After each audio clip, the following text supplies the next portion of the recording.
మీకు తెలుసా మనకి ఇండియాలో మొత్తం 4 ధామ్లు ఉన్నాయని. 4 ధామ్లు అంటే 4 పవిత్ర స్థలాలని అర్థం. రండి చూద్దాం ఇండియాలో అవి ఎక్కడున్నాయి. ఫస్ట్ ధామ్ ఉత్తరాఖండ్ లో ఉన్న అలకనంద నది దగ్గర బద్రీనాథ్ ధామ్. ఈ బద్రీనాథ్ టెంపుల్ ని కలుపుకొని ఇంకా 3 పవిత్ర స్థలాలు ఉన్నాయి. కేదార్నాథ్, గంగోత్రి, యమునోత్రి కూడా దీని పార్ట్స్. ఇక్కడ విష్ణుదేవుని పూజిస్తారు.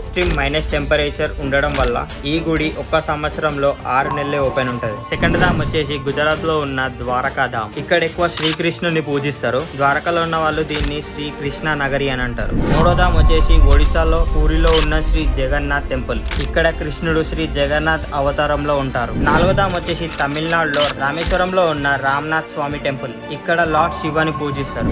ఈ 4 ధామ్ యాత్రని కనిపెట్టింది శ్రీ ఆదిశంకరాచార్యుల వారు. ఆయనే స్వయంగా ఈ 4 పవిత్ర స్థలాలని ఇండియాలో 4 మూలల్లో పెట్టింది. మీకు ఇందులో ఎన్ని ధాములు తెలుసో కింద కామెంట్స్ లో చెప్పండి.